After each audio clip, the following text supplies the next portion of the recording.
Hello friends, welcome back to Lavanya's creative vlogs. ఈరోజు ఒక topic గురించి చెప్తున్నాను. మేము మొన్న ద్వారపుడు వెళ్ళాము. దాన్ని ఆంధ్ర శబరిమల అని కూడా అంటారు. చాలామంది స్వామి మాల వేసుకున్న వాళ్ళు, శబరిమల వెళ్ళలేని వాళ్ళు దూరం కాబట్టి ఇక్కడ కూడా విడుముళ్ళు ఇవి కూడా ఇక్కడ చేయించుకుంటారు. అలాగే ఆ రోజు మేము ద్వారపుడు వెళ్ళినప్పుడు అసలు ఖాళీ లేదు. అయ్యప్ప టెంపుల్ చాలామంది స్వామిలు మాల వేసుకున్న వాళ్ళు చాలామంది స్వామిలు ఉన్నారు. అసలే కార్తీక మాసం కావడంతో ఇంకా జనం ఎక్కువగా ఉన్నారు. ఇక్కడ ఒక స్వామి ఉంటారు, పెద్ద గురు స్వామి. ఆయన ఇక్కడ ఇడుములు అవి కూడా ఇక్కడ మాల తీయించేస్తారు.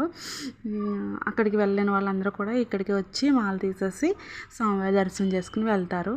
అక్కడ చూడండి బియ్యం కనిపిస్తున్నాయి కదా, అవి అక్కడ ఇడుముళ్ళు కట్టుకున్న బియ్యం అన్నమాట.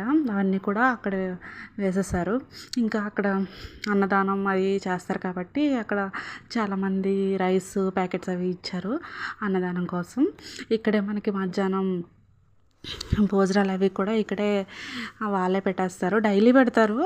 కార్తీక మాసం కావడంతో చాలా రష్గా ఉంది. మేము కూడా అక్కడ భోజనం చేసి ప్రసాదం సేకరించి స్వామివారిది వెళ్ళాము.